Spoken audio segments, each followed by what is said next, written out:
इन lectures में आपको केवल प्योर लर्निंग कंटेंट मिलेगा, कोई इधर उधर की बातें नहीं, कोई कमेंट्स नहीं, कोई कुछ नहीं।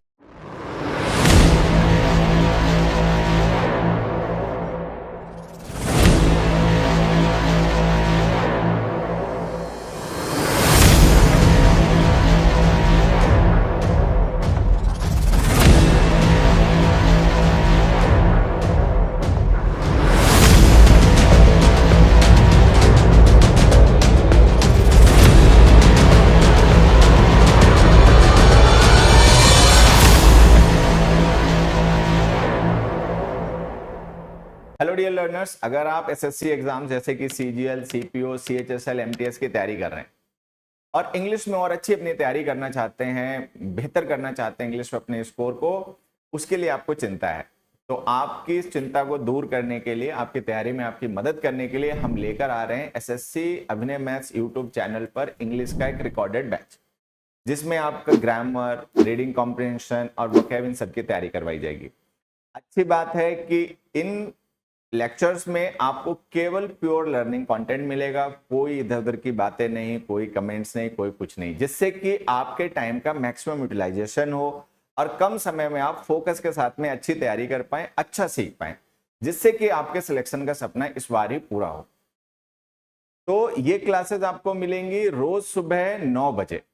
तो हमसे जुड़ना ना भूलें, एसएससी अभिनय मैथ्स यूट्यूब चैनल पर रोज सुबह 9 बजे। अच्छी तैयारी करें, अच्छा सीखें और अपने सपनों को पूरा करें। All the best dear learners. पहले तो मैं इस क्वेश्चन को पर्टिकुलर आंसर कर लेता हूं, फिर उसके बाद मैं समझाता हूं। एक काम करें, एक क्वेश्चन और लिख लेते हैं। जाओ देखो, मैंने एक सेंटेंस लिखा, सारे बच्चे ध्यान से इधर देखेंगे। मैंने एक सेंटेंस लिखा,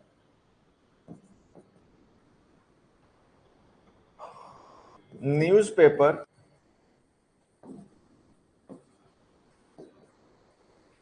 carried a report about the plane crash.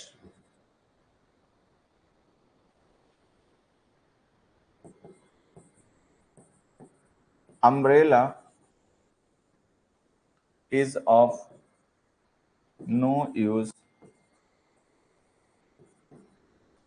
against storm. तुम शायद ना जान पाओ, लेकिन ये जो लिखे गए दोनों क्वेश्चंस हैं, ये हमारे उस क्वेश्चन से ही रिलेटेड है। और मजे की बात, ये बोर्ड पे जो 3 क्वेश्चंस तुम्हें दिख रहे हैं, ये तीनों ही एसएससी के प्रीवियस ईयर के पेपर में आए हुए क्वेश्चंस हैं। यहां पर एक नाउन लिखा हमने न्यूज़पेपर, यहां पर हमने एक नाउन लिखा है अम्ब्रेला। सारे बच्चे ये बताएं कि नाउन्स काउंटेबल है या अनकाउंटेबल। अम्ब्रेला कैसा नाउन है, काउंटेबल है अनकाउंटेबल? अम्ब्रेला कैसा नाउन है, काउंटेबल या अनकाउंटेबल, बस ये बताओ। काउंटेबल, ठीक है। न्यूज़पेपर कैसा नाउन है, काउंटेबल। देखो, पेपर अनकाउंटेबल होता है, पेपर जो होता है ना वो मटेरियल नाउन होता है, वो अनकाउंटेबल होता है, ठीक है। लेकिन newspaper, question paper, research paper, ये काउंटेबल होते हैं। तो जो हमने न्यूज़पेपर लिखा है ना बच्चे, ये काउंटेबल नाउन है, ये काउंटेबल है। सिस्टम भी काउंटेबल होता है, education system, political system, banking system, there are many types of system. तो अगर मेनी टाइप ऑफ सिस्टम होते हैं तो ये काउंटेबल हो गया, ठीक है। तो ये तीनों नाउन काउंटेबल हैं। अब ध्यान से देखो, सिंगुलर भी है। कोई भी नाउन जो सिंगुलर काउंटेबल हो, बिना डिटरमिनर के मत लिखा करो, ठीक है। अब जैसे यहां पे हमने सिस्टम लिखा ए, कोई भी सिंगुलर काउंटेबल नाउन बिना डिटरमिनर के ना लिखा करें। तो यहां लिखो अ सिस्टम, यहां लिखो an umbrella. An umbrella is of no use against storm. तूफान के आगे छाते वाते से कुछ नहीं होता। हल्की फुल्की बारिश हो रही है तो आप छाता लगा लो, छाता आपको बचा लेगा, लेकिन जब तूफान आता है तो छाता खुद ही उड़ जाता है, वो दूसरे को क्या बचाएगा। तो लिखो an umbrella is of no use against storm. तूफान के आगे छाते वाते की कोई भी साथ नहीं होती, ठीक है। Tesla designed a system, Tesla ने एक सिस्टम डिजाइन किया। कैसा system? For sending electricity over the air. Over the air मतलब यहां से उधर भेजने के लिए इलेक्ट्रिसिटी को। अब इसमें आ जाओ, newspaper carried a report about the plane crash, कि न्यूज़पेपर में एक रिपोर्ट छपी थी प्लेन क्रैश के बारे में, ठीक है। तो अब हमें समझना यहां पर ये है कि वो जो न्यूज़पेपर है वो कोई जनरल न्यूज़पेपर होगा, कोई स्पेसिफिक न्यूज़पेपर होगा। तो या तो हम ए लिखेंगे या द लिखेंगे। तो ध्यान से देखो जो भी न्यूज़पेपर होगा ना वो स्पेसिफिक न्यूज़पेपर होगा। किसी भी न्यूज़पेपर में छपी होगी तो तुम्हें कैसे पता कि प्लेन क्रैश की न्यूज छपी है और रिपोर्ट छपी है? तो जिसने जो न्यूज़पेपर पढ़ा होगा उस पर्टिकुलर न्यूज़पेपर में खबर छपी रही होगी। तो यहाँ पे लिखो the newspaper. The newspaper carried a report about the plane crash.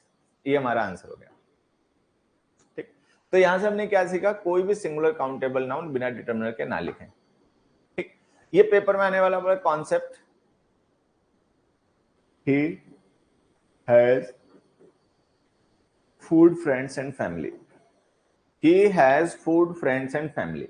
अब देखो ये जो हमने फूड लिखा ये अनकाउंटेबल नाउन है, ठीक है। फ्रेंड्स जो लिखा है काउंटेबल और प्लूरल नाउन है। फैमिली जो लिखा वो काउंटेबल सिंगुलर नाउन है। अब जो अनकाउंटेबल और प्लूरल नाउन होते हैं अगर हम उनको जनरल सेंस में यूज करें तो वो बिना डिटर्मिनर के सही, लेकिन सिंगुलर काउंटेबल नाउन बिना डिटर्मिनर के गलत। तो he has food friends and a family. ठीक, चलो ये हो गया हमारा पहला क्वेश्चन। नेक्स्ट पे जाओ। We really need to look at interventions that focus long-term weight management that can achieve sustained weight loss at the recommended 1 to 2 pounds per week. तो यहाँ पे हमने लिखा we really need to look at interventions that focus long-term weight management that can achieve sustained weight loss at the recommended 1 to 2 pounds per week. फलाना ढिमकाना, बड़ा sentence है, ऐसे ही है। आ जाओ देखो एक क्वेश्चन देखो। We should focus dash our next target.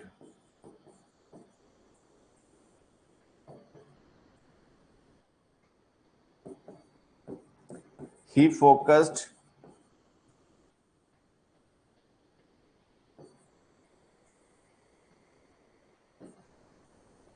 his eyes on the bird.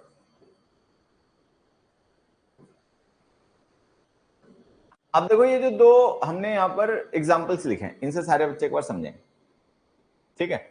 We should focus our next target and we should he focus his eyes on the bird. अब देखो फोकस वर्ब जो होती है ना बच्चे, ये transitive और intransitive दोनों होती है। मतलब ये वर्ब ट्रांसटिव भी होती है और ये वर्ब इंट्रांसटिव भी होती है। अगर फोकस का मतलब हो किसी चीज को एडजस्ट करना तो ये ट्रांसटिव वर्ब होती है। जैसे मान लो कोई कैमरा है, हम कैमरे को फोकस कर रहे हैं किसी जगह पर, तो we are focusing the camera, ठीक है। हम अपनी नजर को कहीं पे फोकस कर रहे हैं, तो फोकस करना मतलब किसी चीज को एक जगह पे स्थिर करना, ठीक है। तो ये वर्ब ट्रांसटिव होते हैं। जैसे हमने लिखा ही फोकस्ड हिज आइज, उसने अपनी आइज को फोकस किया। कहां पर फोकस किया? ऑन द बर्ड, पक्षी के ऊपर फोकस किया, तो ये सही है। लेकिन यहाँ पे जो हमने फोकस का था नेक्स्ट टारगेट लिखा ना, ये नेक्स्ट टारगेट कोई ऐसा चीज नहीं जिसको फोकस किया गया होगा। नेक्स्ट टारगेट एक तरीके से देखें तो गोल है, एक टारगेट है जिसके ऊपर कोई फोकस कर रहा होगा। क्या फोकस कर रहा होगा वो यहाँ पे लिखा नहीं है। अपना ध्यान फोकस कर रहे होंगे, अपनी एक्टिविटीज फोकस कर रहे होंगे, तो यहाँ पे ऑन लिख दो। तो कई बार तुमने देखा होगा कि फोकस वर्ब के साथ हम ऑन प्रेपोजिशन यूज करते हैं, कई बार हम ऑन प्रेपोजिशन नहीं भी यूज करते हैं। अब आगे से तुम्हें इस बात का ध्यान रखना है कि अगर फोकस का मतलब है किसी चीज को एडजस्ट करना, कहीं एक जगह पे उसको स्थायी करना, तो ये ट्रांसटिव वर्ब है, तो डायरेक्ट ऑब्जेक्ट लिख दो, ठीक है। लेकिन फोकस द लाइट, लाइट को यहाँ पे फोकस करो। जैसे कोई पर्सन है, शूटिंग वगैरह नहीं होती तो उसमें जैसे लाइट मैन होता है तो उसको बताया जाता है कि लाइट को यहाँ पे डालो, तो हम उससे क्या कहेंगे? फोकस ऑन द लाइट या focus the light? Focus the light, focus the light here, light को यहाँ फोकस करो, मतलब ऐसे एडजस्ट करो कि ये ध्यान यहां पर आए, लाइट पूरी फोकस यहां पर आए। तो ये तुम्हें ध्यान रखना है। अब जैसे हमने देखो यहाँ पे क्या लिखा, focus long term weight management. अभी जो लॉन्ग टर्म वेट मैनेजमेंट हमने लिखा है, ध्यान से देखो क्या है। ये कोई वो चीज है जिसको एडजस्ट किया जाएगा या वो टारगेट है जिसको अचीव करना है? ये टारगेट है। लॉन्ग टर्म वेट मैनेजमेंट एक गोल है, ठीक है। तो यहाँ पे फोकस वर्ब इंट्रांसिटिव, इसका ऑन लिखो, focus on long term weight management. Long term weight management पे फोकस करो, ये हमारा आंसर है। We should focus on long term weight management, ठीक है। तो ये अपना ध्यान देना कि फोकस वर्ब के साथ दोनों तरीके की सिचुएशंस होती हैं। अच्छा, कुछ बच्चे हैं वो सस्टेन्ड की जगह सस्टेनेबल बता रहे थे, मीनिंग सेम होता भैया मेरे, दोनों वर्ड सिनोनिम्स होते हैं, तुम्हें पता नहीं रहा होगा, इसलिए तुमने सस्टेनेबल वर्ड ज्यादा सुना पड़ा होगा तो तुम्हें लगा सस्टेनेबल ही आएगा, ठीक है। ये आंसर है, ये सही लिखा हुआ है। We really need to look at intervention, हमें उन इंटरवेंशन को देखने की, उन पर ध्यान देने की जरूरत है। कौन सी? That focus on long term weight management, ठीक है, जो लॉन्ग टर्म वेट मैनेजमेंट पे ध्यान केंद्रित करती हैं।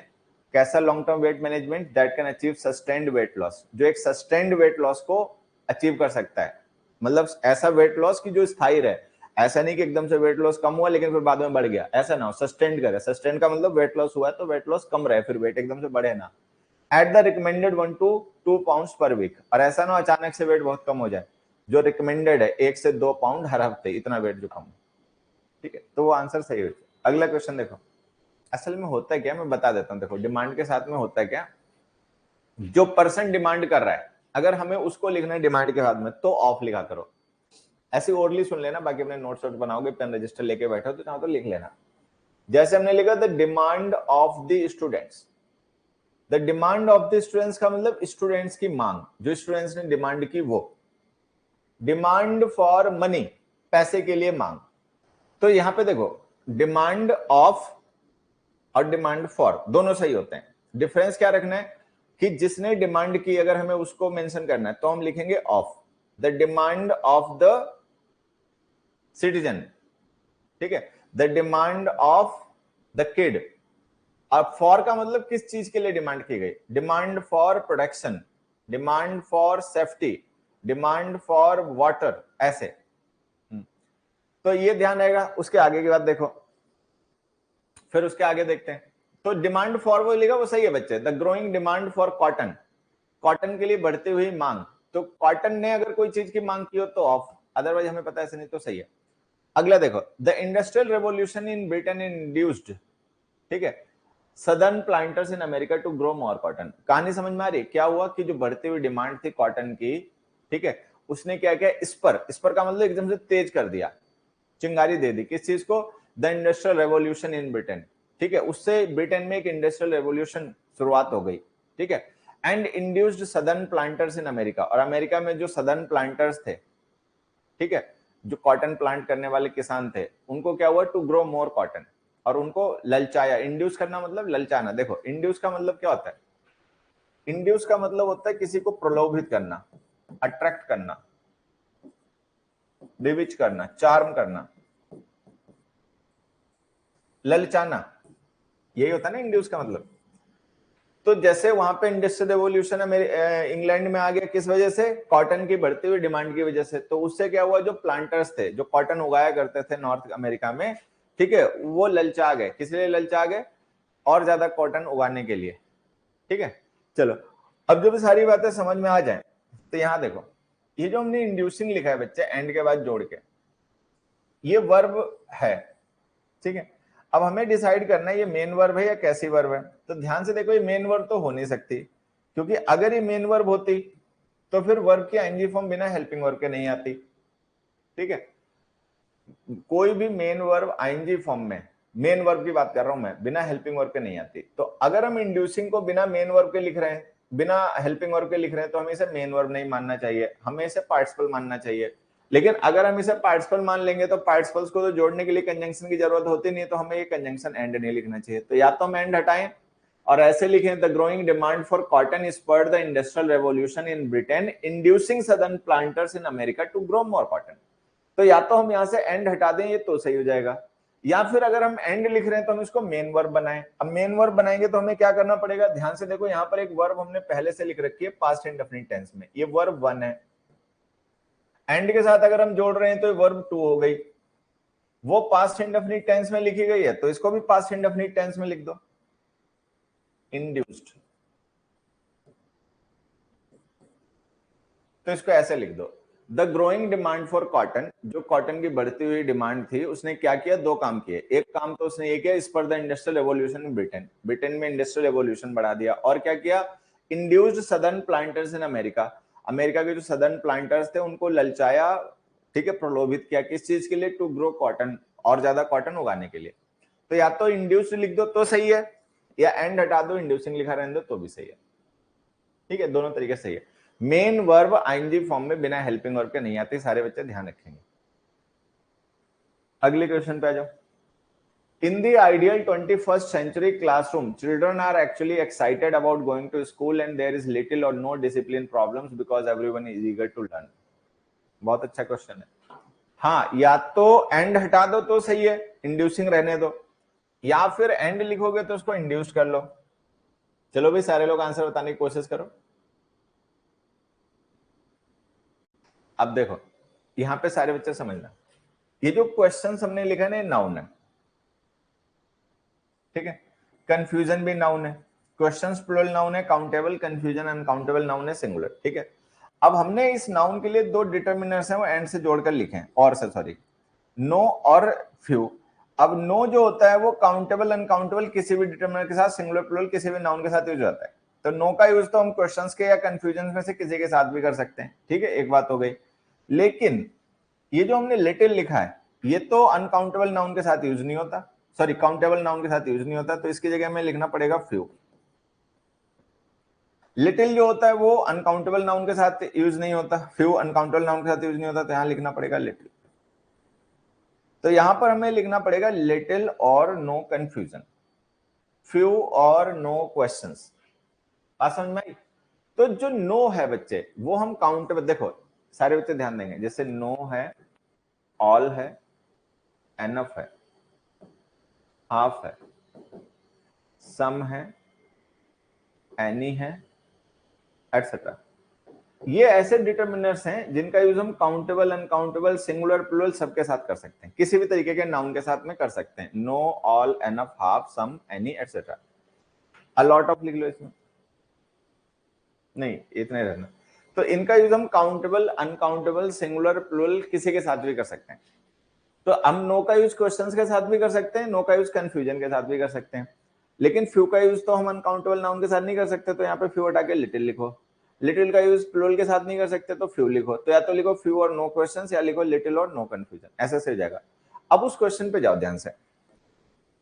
इस क्वेश्चन में देखो हमने नाउन लिखा है डिसिप्लिन प्रॉब्लम्स, ये नाउन है। इस नाउन के साथ हमने एक डिटर्मिनर लिखा है नो और एक डिटर्मिनर लिखा है लिटिल, ठीक। अब अगर हम लिटिल लिख रहे हैं, एक मिनट बच्चों, चलो, तो अब पता है हमारे साथ क्या है कहानी, या तो हम लिटिल की जगह फ्यू लिखें क्योंकि हमने प्रॉब्लम्स को प्लूरल फॉर्म में लिखा है, ठीक है। अगर हम फ्यू लिखेंगे तो हमें यहाँ पे इसकी जगह आर भी लिखना पड़ेगा क्योंकि प्रॉब्लम्स नाउन प्लूरल है, ठीक। तो देयर के साथ जो वर्ब यूज होती है वो देयर के अकॉर्डिंग नहीं यूज होती, वर्ब के बाद लिखेंगे नाउन के अकॉर्डिंग यूज होती है। तो अगर हम यहाँ पे फ्यू करेंगे तो हमें यहाँ पे आर भी करना पड़ेगा, या फिर एक दूसरा ऑप्शन है कि हम उस लिटिल को लिखा रहने दें, प्रॉब्लम्स को प्रॉब्लम कर दें, देयर इज लिटिल और नो डिसिप्लिन प्रॉब्लम, ठीक है। अब हम बताओ क्या करें,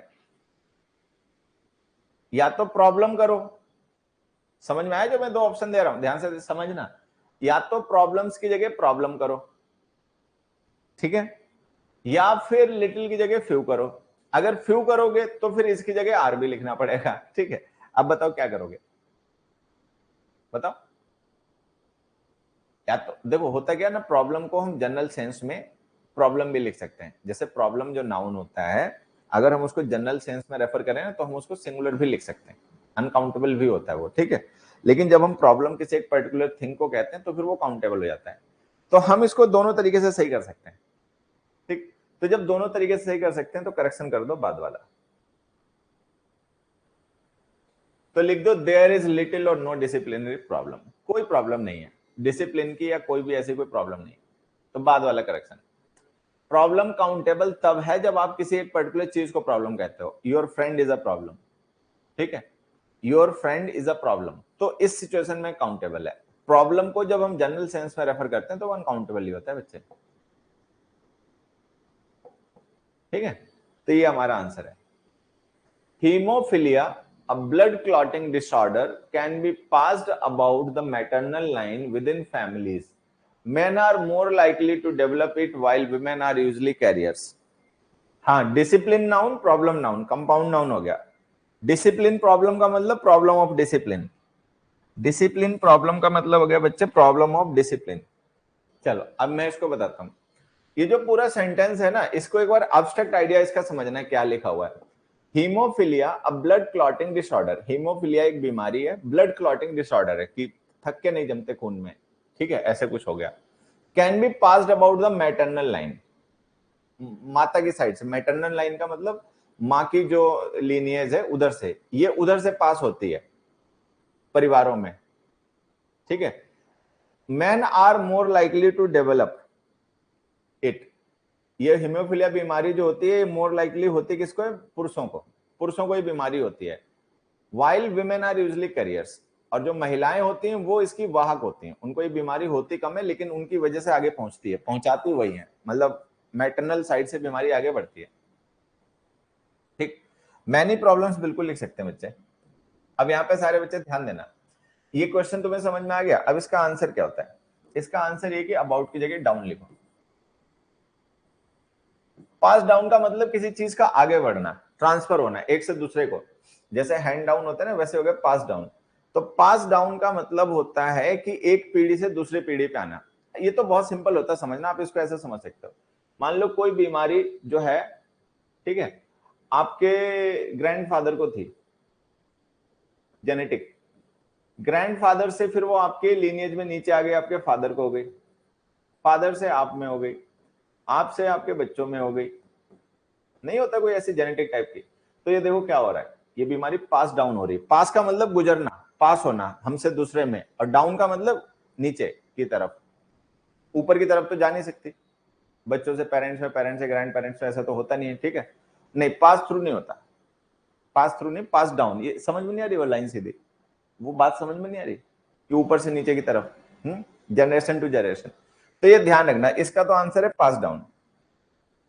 अब यहां पर पास से रिलेटेड ना कुछ फ्रेजल वर्ब्स हैं, हम लोग वो भी डिस्कस कर ही लेते हैं। जो देखो, पास बाई,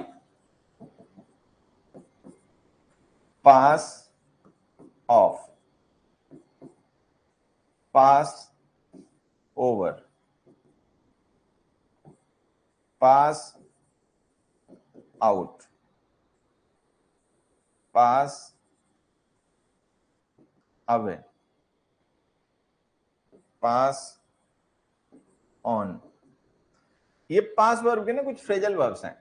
इनमें से जिन जिनके आंसर तुम्हें पता हो कमेंट करो जल्दी से, जिनके पता हो कमेंट कर दो, बाकी अभी मैं समझा दूंगा। ये मैंने यहाँ पे बच्चों देखो 6 फ्रेजल वर्ब्स लिखी हैं पास वर्ब की, pass by, pass off, pass over, pass out, pass away, pass on. Pass by का मतलब होता है टू वॉक बाई, किसी के पास से गुजरना। Many people passed by him but nobody help, बहुत से लोग उसके पास से गुजरे लेकिन मदद किसी ने नहीं करी। पास बाई का मतलब पास से गुजरना, ठीक है। पास ऑफ का मतलब होता है बच्चे टू डिसगाइज वनसेल्फ, भेष बदल लेना, to disguise oneself. He passed off as a security personnel. He passed off as a doctor. फिल्मों में नहीं दिखाते जैसे क्रिमिनल हैं, गुंडे हैं, वो डॉक्टर का भेष बना के चले गए अस्पताल में और मार आए किसी को, ठीक है। या जैसे कोई टेररिस्ट है, वो पुलिस वाले या फिर सोल्जर्स के भेष में निकल भागा कहीं से। तो पास ऑफ करना मतलब डिसगाइज वनसेल्फ, पास ऑफ का मतलब डिसगाइज वनसेल्फ, ठीक है। अच्छा, पास ओवर का मतलब होता है टू साइड लाइन, किसी को साइड लाइन कर देना। यूजुअली इसका यूज पैसिव वॉइस में किया जाता है। मुझे याद है सीपीओ के एक पेपर में आ भी चुका है, ठीक है। He was passed over for the promotion, ठीक है।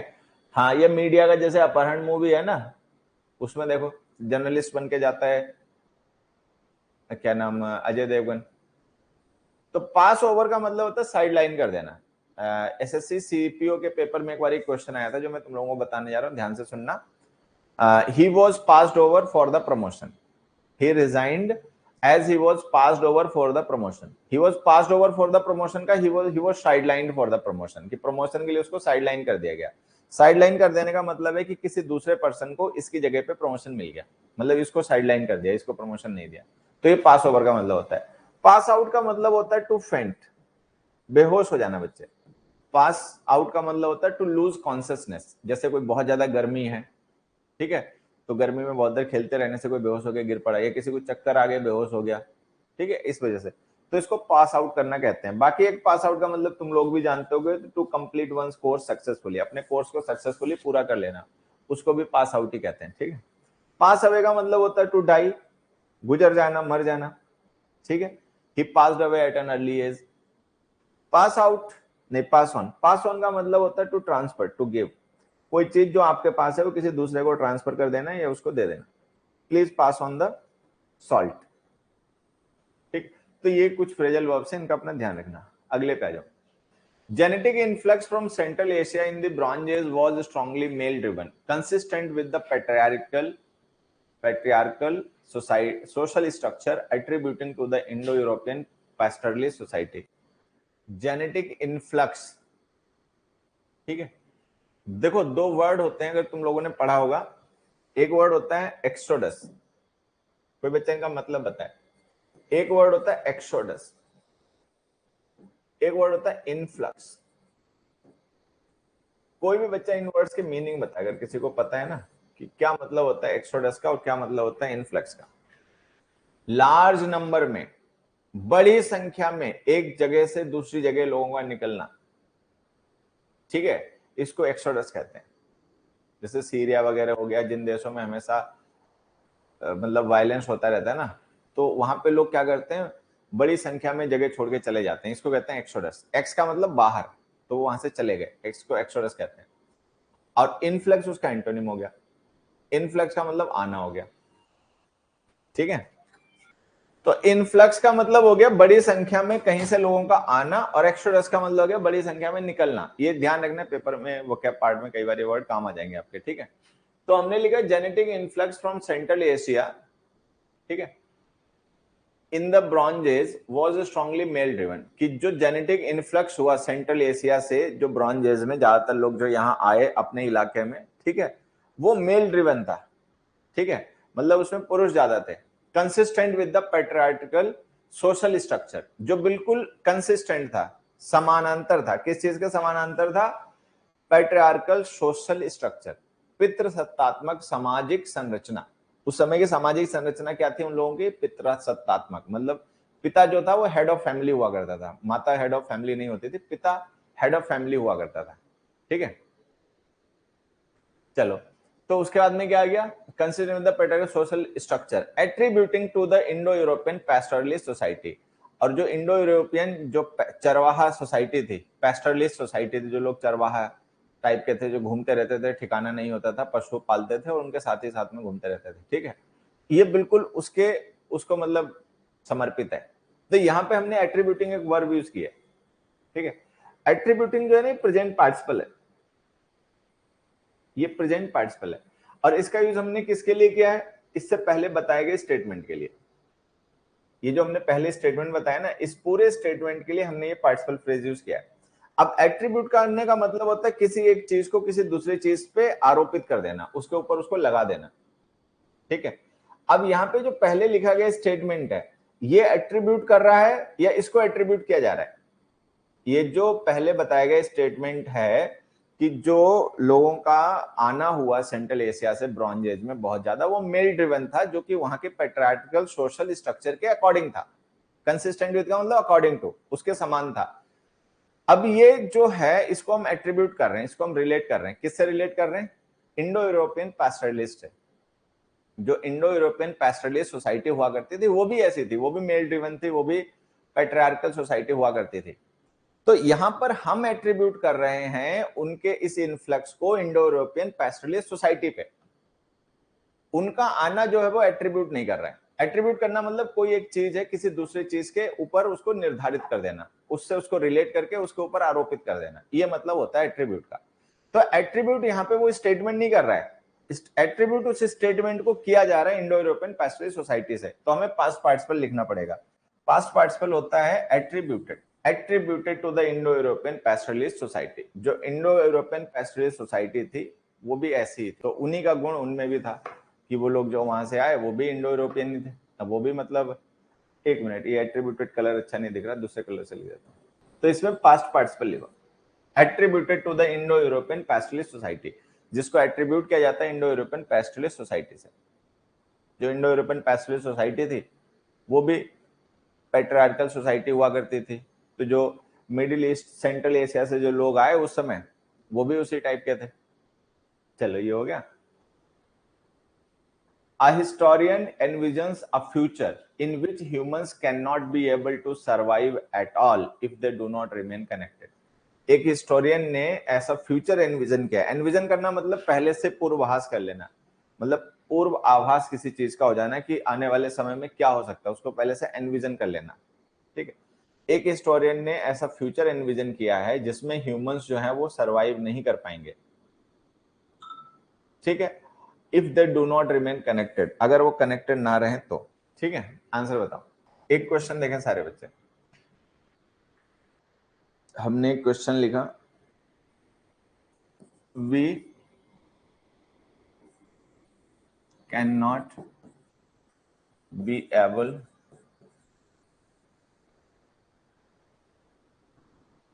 we cannot be able to do this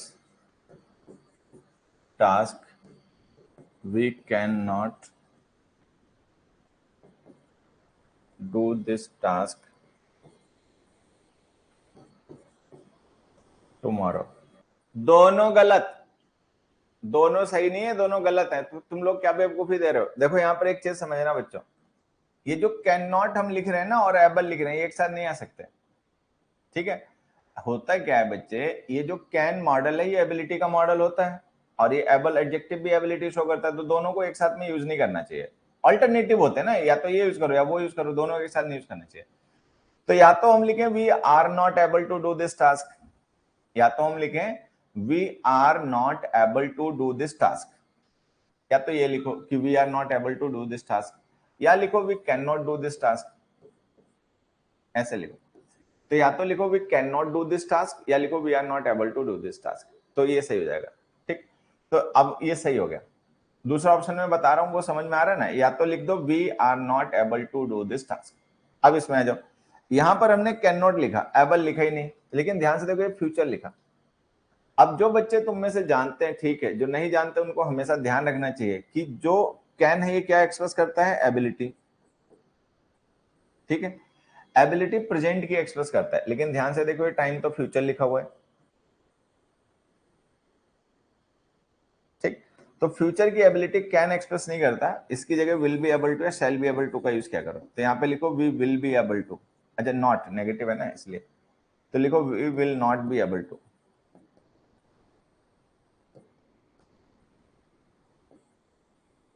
ठीक, तो जो मैं यहाँ पे तुम्हें समझाना चाहता हूं, we won't be able to do this task. देखो कैन का यूज हम एबिलिटी एक्सप्रेस करने के लिए प्रेजेंट में करते हैं, प्रेजेंट की एबिलिटीज होती है ना उनके लिए हम कैन का यूज करते हैं, I can do this task, I can not do this task. Past की एबिलिटीज के लिए हम कुड यूज करते हैं, वॉज एबल टू भी यूज करते हैं। फ्यूचर की एबिलिटीज के लिए हम विल बी एबल टू या शैल बी एबल टू का यूज करते हैं। फ्यूचर की एबिलिटीज के लिए हम विल बी एबल टू या शैल बी एबल टू का यूज करते हैं। ठीक है, ये ध्यान रखना। अब यहाँ पे लिखा historian envisions a future in which humans can not be able to survive at all, तो ये फ्यूचर की बात हो रही है। अब हमें पता है ये जो कैन नॉट है और एबल टू है ये एक साथ नहीं आएंगे। अब हम या तो ये लिखें कि humans can not survive at all, या हम लिखें humans will not be able to survive at all, लेकिन ध्यान देखो फ्यूचर लिखा हुआ है। तो फ्यूचर लिखे होने का मतलब क्या है कि ये जो हम लिख रहे हैं ना, ये सिचुएशन, ये एबिलिटी अभी की नहीं फ्यूचर की है। तो अगर ये एबिलिटी फ्यूचर की है तो कैन मत लिखो बच्चे, लिखो will not be able to. तो इसको ऐसे लिखो, a historian envisions a future in which humans will not be able to survive, humans will not be able to survive. तो सारे बच्चों को एक बात ध्यान रखनी है कि कैन और एबल एक साथ तो आएंगे नहीं, वो तो मिस्टेक है ही है। हाँ, कैन और एबल एक साथ तो आएंगे नहीं, वो तो मिस्टेक है। ठीक, तो अब हम क्या करें, कैन नॉट सर्वाइव ये लिखें या are not able to survive ये लिखें। तो ध्यान से देखो यहाँ पे फ्यूचर की बात हो रही है, आ historian envisions a future in विच, तो ये भविष्य की बात हो रही है, अभी की बात नहीं है। तो अगर ये भविष्य की बात हो रही है तो फ्यूचर की एबिलिटीज और इनएबिलिटीज के लिए हमने विल बी एबल टू या शैल बी एबल टू लिखना चाहिए। तो आंसर लिखो historians envision a future in which humans will not be able to survive, एक ऐसा फ्यूचर जिसमें ह्यूमंस जो है वो सर्वाइव नहीं कर पाएंगे अगर वो साथ में कनेक्टेड नहीं रहे, तो मतलब अंत हो जाएगा ह्यूमैनिटी का, इसका मतलब ये। The study of speech disorder due to brain injury suggests that patients can think without having adequate control over their language, but they succeed in playing games of chess. Some patients, for example, fail to understand the names of objects presented to them. They can even use the concepts needed for chess playing, though they are unable to express many of the concepts in ordinary language. They can find it difficult to interpret long written notices. How they manage to do this, we don't know. देखो, हमने क्या पढ़ा था? सबसे पहले हमें hint ढूंढना चाहिए। अगर हम यहाँ पे हिंट देखें, QPR एक सीक्वेंस बनेगा। सारे बच्चे ध्यान से देखो, एक सीक्वेंस बनेगा QPR। कैसे? ध्यान से देखो। क्यू में लिखा some patients for example fail to find the names of the objects presented to them, कि कुछ पेशेंट्स ऐसे होते हैं जो उन ऑब्जेक्ट्स के नाम तक बताने में असफल हो जाते हैं जो उनको प्रेजेंट किए जाते हैं। ठीक है, फिर उसका है P, बट लेकिन अब नाम नहीं बता पा रहे। जो चीज उन्हें, मान लो उन्हें ग्लास दिखाया तो वो नाम नहीं बता पा रहे इसका नाम क्या है, वो भूल गए, उन्हें नहीं पता। ठीक है, बट लेकिन they succeed in playing games of chess, लेकिन वो चेस खेल लेते हैं। ठीक है, they can even use, even का मतलब हम एम्फेसाइज कर रहे हैं कि चेस खेल लेते हैं, वो तो एक चीज है। They can even use the concept needed for chess playing, chess playing के लिए जो कॉन्सेप्ट्स की जरूरत होती है वो तक यूज कर लेते हैं। Though they are unable to express many of the concepts in ordinary language, उनमें से बहुत से कॉन्सेप्ट्स हैं वो साधारण भाषा में बता नहीं पाते, लेकिन वो यूज कर लेते हैं। तो इवन लिखकर हम इस बात को कि वो चेस खेल लेते हैं और ज्यादा एम्फेसाइज कर रहे हैं। QSPR बनेगा। QS मैंने ध्यान नहीं दिया, SP बीच में, हालांकि QPR बन सकता था, लेकिन अब बीच में तो SB आएगा। उन्होंने तो QPR का कोई सीक्वेंस है नहीं। चलो ये आंसर, तो आंसर हो गया बच्चे इसमें हमारा कौन सा? B। मोस्ट पीपल, सारे लोग पढ़ना, थोड़े आज की क्लास में थोड़े बड़े वाले क्वेश्चंस लेकर आए। ठीक है, most people know that economics deals with such items as population, natural resources, incomes, tariffs, money and prices। ठीक है, instead का मतलब in place of, instead it is how it organizes and analyzes its materials. It is the perspective from which it views the world that makes it a special field of study. However, it is not what economics deals with that makes it a distinctive science. Okay, indeed, the list of topics can be greatly extended. Economics is a particular view of reality. From this view, देखो hint देखना है इसमें बच्चों। Sixth जो S part है वो last में आएगा। ठीक है, क्योंकि जो S है ना उसके तुरंत बाद सिक्स्थ आ जाएगा। Economics is a particular view of reality. अब फिर उसके बाद में लिखा ना सिक्स्थ पार्ट में फ्रॉम दिस व्यू, तो दिस व्यू, तो मतलब दिस व्यू का मतलब इस व्यू को कहीं पे रेफर कर रखा होगा, ये रेफर कर रखा। ठीक है, तो सिक्स्थ लास्ट में आएगा। अभी हम आंसर पे नहीं जाएंगे, पहले हम हिंट ढूंढ लेते हैं। और देखो हिंट ढूंढते हैं, R से शुरुआत होगी। फर्स्ट पार्ट में देखो क्या लिखा, most people know that economics deals with such items as population, natural resources, economics, incomes, tariffs, money and prices. फिर R में लिखा indeed the list of topics can be greatly extended, और इस list को भी और भी वास्तव में बढ़ाया जा सकता है। तो मतलब वो जो थोड़े बहुत वहां पे आइटम्स लिखे हैं, अब कहा जा रहा है कि इस लिस्ट को और भी ज्यादा बढ़ाया जा सकता है। तो R पार्ट आएगा फर्स्ट में। चलो ठीक है, फिर उसके बाद में आ जाएगा however it is not what economics deals with that makes it instructive science, instead it is how it organises. Q के बाद में P जरूर आएगा। तो ये हिंट्स है हमारे पास, क्यू के बाद में P जरूर आएगा। कितने ऑप्शन है जिनमें क्यू के बाद में P दे रखा है? 2 है, नहीं हाँ 2 ही है। ठीक है, ये गलत, ये गलत। अब उसके बाद में शुरुआत R से होगी, R से शुरुआत इसमें हो रही है, ये रहा आंसर। ठीक है, S लास्ट में आएगा, इसमें दे रखा है S लास्ट में, तो C ऑप्शन आंसर है। तो C ऑप्शन में हमारे सारे हिंट्स मैच कर रहे हैं। S लास्ट पार्ट है, C में लास्ट में दे रखा है S। ठीक है, R फर्स्ट पार्ट है, C में R दे रखा है फर्स्ट। ठीक है, और दूसरा हिंट कहते हैं Q के बाद P आएगा, C पार्ट में दे रखा है Q के बाद में P, तो वो हमारा आंसर हो गया। अगला देखो, हमने लिखा politeness is not a quality possessed by only one nation or race. One may observe that a man of one nation will remove his hat or fold his hands by way of greetings when he meets someone he knows. A man of another country will not do so. It is a quality to be found among all peoples and nations in every corner of the earth. Obviously, each person follows the custom of his particular country. In any case, we should not mock at others' habits. R से शुरुआत होगी, P के बाद में Q आएगा। Hints पहले ढूंढ लिया करो, आंसर बाद में जाएंगे। जब तक प्रैक्टिस कर रहा हूं, जब तक सीखने वाली हालत में, तब तक हिंट्स ढूंढने पे स्ट्रेस दिया करो। चलो, अब जैसे R से शुरुआत होगी, पहले पार्ट में लिखा politeness is not a quality possessed by only one nation or race. Politeness कोई ऐसी क्वालिटी नहीं है वो किसी एक ही नेशन, एक ही रेस की हो। ठीक है, उसके बाद में आ जाएगा आपका R part, it is a quality, ये एक ऐसी क्वालिटी है to be found among all peoples, जो सब जगह हर राष्ट्र में और हर एक कोने मतलब अर्थ के हिस्से में पाई जाती है। ठीक है, तो आर से शुरुआत होगी। कितने ऑप्शन है जिनमें आर से शुरुआत हो रही है? 2। ठीक, तो ये दोनों गलत। फिर हमें दूसरा हिंट मिला था कि पी के बाद में क्यू आएगा। पी के बाद में क्यू किस में दे रखा है? इसमें दे रखा है, तो ये गलत, ये आंसर। ठीक है, तो आंसर हो गया हमारा सी। नेक्स्ट देखो, इवन द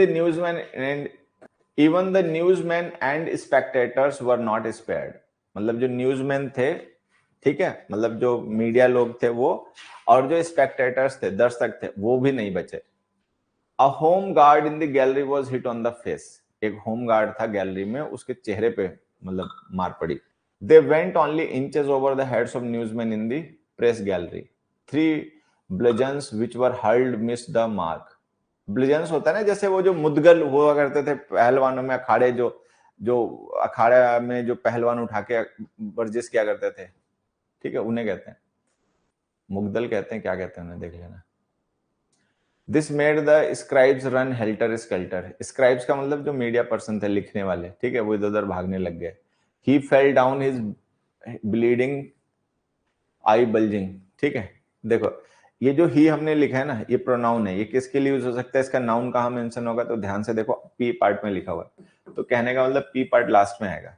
अब हम देखें कितने ऑप्शन है जिनमें पी लास्ट में दे रखा है। इसमें नहीं दे रखा पी लास्ट में, इसमें नहीं दे रखा पी लास्ट में, पी इन दोनों में लास्ट में दे रखा है। एक में शुरुआत आर से हो रही है, एक में शुरुआत एस से हो रही है। तो अब हमें पता है कि हम शुरुआत आर से करें, एस से करें। एस से शुरुआत हो नहीं सकती क्योंकि एस में लिखा हुआ है this made the scribes run helter and skeletal. This का मतलब क्या है वो अभी हमें बताया नहीं गया, तो एस से शुरुआत होगी नहीं। अगर एस से शुरुआत होगी नहीं तो ये भी गलत हो गया, तो फिर जो बचा ऑप्शन वही आंसर हो गया। आर के बाद में क्यू आएगा, ये भी हिंट है, देखो बच्चे ने सही ढूंढ लिया। आगे पढ़ते हैं। We may consider the political privilege of citizenship. This gives the citizen the pleasant feeling that he has a share in the administration of his country. In addition, he may himself stand as a candidate for election to any office of the republic to which he belongs. A citizen usually enjoys the right of voting, of election to public bodies, and of holding public offices. These advantages are, of course, only enjoyed by citizens under a democratic system of government. Under a dictatorship, people cannot choose their own representative. S last में आएगा, एक hint. ठीक है, are के बाद में P आएगा और फिर पी के बाद में क्यू आएगा, ये एक हिंट। ठीक है, ये हिंट काम कर रहे हैं। देखो अब अगर हम देखें तो ऐसे कितने हमारे पास ऑप्शन जिनमें एस लास्ट में दे रखा है? 2। ऐसे कितने जिनमें आरपीक्यू सीक्वेंस दे रखा हो? एक ही। इसमें सारे सी आज सही हो जा रहे हैं ना, ध्यान दिया कि नहीं? एस लास्ट में आएगा। अब 2 ऑप्शन है जिनमें लास्ट में एस दे रखा है, तो हमें एक हिंट मिला कि आरपीक्यू सीक्वेंस आएगा। आरपीक्यू सीक्वेंस एक ही ऐसे ऑप्शन में जिसमें एस लास्ट में, तो ये ऑप्शन हमारा आंसर हो गया। अब एक छोटा सा क्लोज टेस्ट है जो हम लोग सॉल्व करेंगे। सारे लोग इसे पढ़ें। क्लोज टेस्ट कैसे सॉल्व करना है हमने पहले कई बार डिस्कस किया, इसे भी हम वैसे ही सॉल्व करेंगे। पहले पूरा पैसेज पढ़ लेना है, फिर उसके बाद में सेंटेंस वाइज फिल करना है। ठीक, आज पढ़ते हैं। इन ऑल कॉम्पोजिशंस, कॉम्पोजिशंस का मतलब रचनाएं, जैसे हम लिखते हैं ना, कोई कहानी लिखी, कोई ऐसे लिखा, कोई ड्रामा लिखा, कोई नॉवेल लिखी, कोई पत्र लिखा, तो ये कॉम्पोजिशन का मतलब रचनाएं। In all compositions dash is the most dash virtue. Virtue का मतलब गुण, क्वालिटी, वर्च्यू का मतलब गुण। You should write in a simple and dash manner. आपको लिखना चाहिए कैसे? सिंपल और किसी मैनर में, ठीक है। The choice of words should be dash. Try not to use dash words merely because they are dash. Do not allow poetic images or dash to spoil the grace of good style. It is no longer dash to stuff your composition with too many dash or proverbs, especially if their relevance is dash. पिछले वाले question को समझा दें, आ जाओ। वो देखो एक बेवकूफ वहीं लटका पड़ा भी, आ जाओ। आरपीक्यू सीक्वेंस बनाना हमारा, आ जाओ पढ़ लेते हैं। We may consider the political privileges of citizenship। ठीक है, हम जो पॉलिटिकल प्रिविलेज हैं सिटीजनशिप की, उनको कंसीडर कर सकते हैं, मतलब ये मान सकते हैं कि सिटीजनशिप के कुछ पॉलिटिकल फायदे भी होते हैं। ठीक है, तो अब इसके बाद में आ जाएगा आर। अ सिटीजन, क्या होते हैं सिटीजनशिप के फायदे, वो आर पार्ट में शुरुआत की गई। A citizen usually enjoys the right of voting of election, ठीक, to public bodies and of holding public office. Citizen जो होता है यूजुअली उसको अधिकार होता है वोट डालने का चुनाव में, जो पब्लिक बॉडीज होती हैं, ठीक है, या पब्लिक ऑफिसर्स होते हैं, उनमें जो लोग चुने जाते हैं उनके लिए वोट डालने का उसको अधिकार होता है। एक सिटीजनशिप का प्रिविलेज हो गया। फिर उसके बाद में आ जाएगा आपका P, this gives the citizen, this का मतलब राइट ऑफ वोटिंग, ठीक है, ये जो वोटिंग का राइट होता है, it gives the citizen the pleasant feeling, इससे सिटीजन को एक सुखद अनुभूति होती है, एक सुखद फीलिंग होती है। क्या फीलिंग होती है? That he has a share in the administration of the society, के सोसाइटी के प्रशासन में उसका भी हिस्सा है। भाई उसने लोगों को चुन के भेजा है, तो उसके चुने गए लोग जो हैं वो शासन प्रशासन चला रहे हैं, तो उसको लगता है हमारा भी शेयर है इसमें, ठीक है। उसके बाद में फिर आ जाएगा क्यू, इन एडिशन, इसके अलावा वोट डालने के अलावा इसके अलावा क्या है, he may himself stand as a candidate, चाहे तो वो खुद ही चुनाव लड़ सकता है, सीट, ठीक है, for election to any office of the republic to which he belongs, जिस देश का वो रहने वाला है उस देश के किसी भी ऑफिस के लिए अगर इलेक्शन हो रहा है तो वो खुद भी लड़ सकता है, तो ये भी हो गया।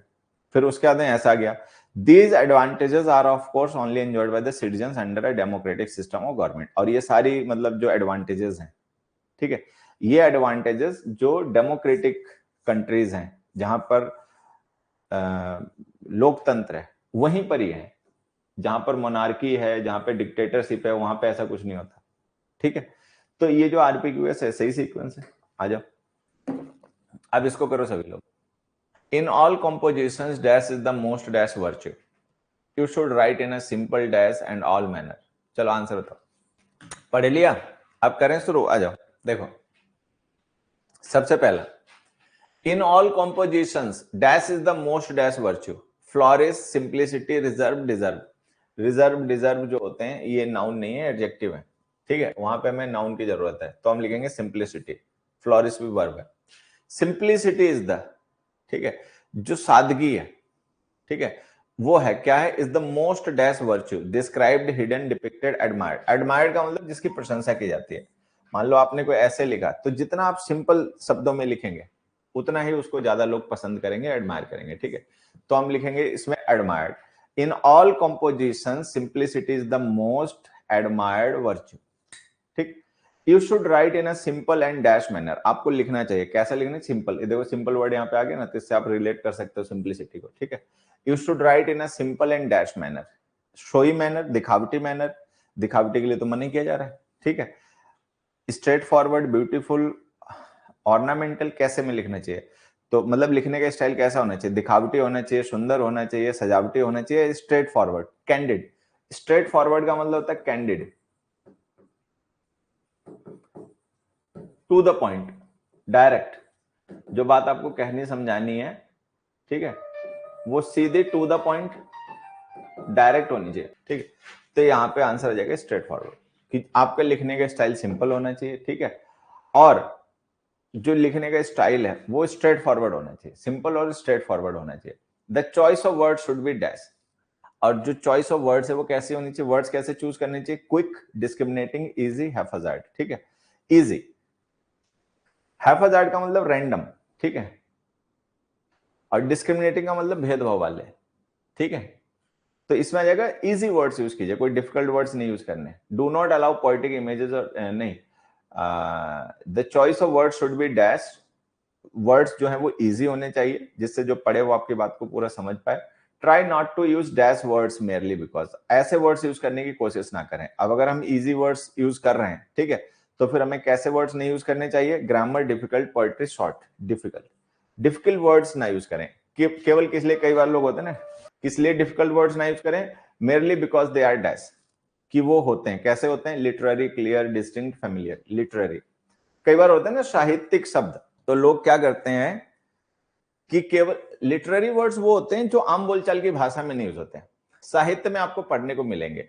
ऊंचे जो स्कॉलर्स हैं, ठीक है, एस्टीम्ड स्कॉलर्स हैं, जब आप उनको पढ़ेंगे तो उनके उसमें वो शब्द आपको पढ़ने लिखने को मिलेंगे, आम बोलचाल की भाषा के वो शब्द नहीं होते हैं। तो ऐसे डिफिकल्ट शब्द केवल इसलिए कि वो पोएटिक हैं, वो लिटरेरी वर्ड्स हैं, तो केवल इसलिए ना यूज करें। आम बोलचाल की भाषा के जो इजी और सिंपल वर्ड्स हैं उनका यूज करें, ठीक है, ऐसे शब्दों का आप प्रयोग करें। चलो लिटरेरी हो गया। उसके बाद में आ गया do not allow poetic images और dash to spoil the grace of good style. What poetic images और व्हाट और स्टोरीज पिक्चर्स सिमिलीज. सिमिलीज का मतलब होता है फिगर ऑफ स्पीच, अलंकार, हर एक चीज की समानता शो करना. इलिस्ट्रेशन का मतलब चित्र होता है. इलिस्ट्रेशन जो होता है वो चित्र होता है, मतलब जैसे कोई लिखा है कोई चीज, ठीक है, तो उसमें कोई चित्र वगैरह मेंशन कर देगा तो वो इलिस्ट्रेशन हो गया. ठीक है, तो इसमें आ गया सिमिलीज. सिमिलीज का मतलब होता है अलंकार.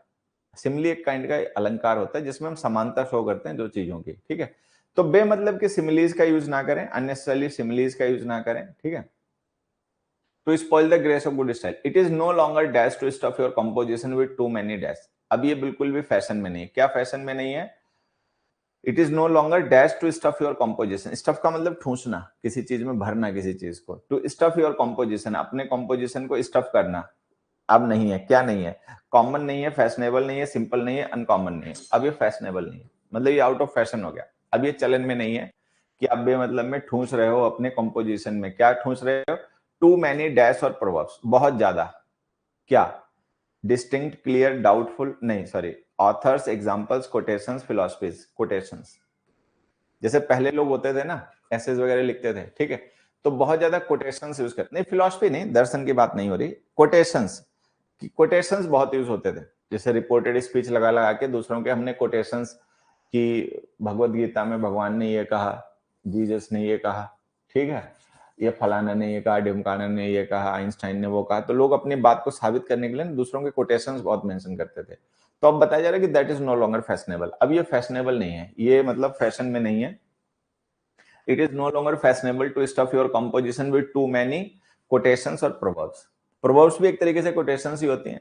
तो बहुत सी लोकोक्तियां, बहुत से उदाहरण देना फैशनेबल नहीं रहा है. स्पेशली, खास करके, if there relevance is dash, और खास करके अगर उनका रेलिवेंस, उपयुक्तता, ठीक है, वो हो. कैसी हो? डिस्टिंक्ट हो, क्लियर हो, डाउटफुल हो, डाउटलेस हो. डाउटफुल हो. बाकी तीनों सिनोनिम है. डाउटफुल, क्लियर, डिस्टिंक्ट ये सिनोनिम्स हैं. अगर उनमें से एक आएगा तो बाकी दो भी आ जाएंगे, तो उनमें से कोई नहीं आएगा डाउटफुल.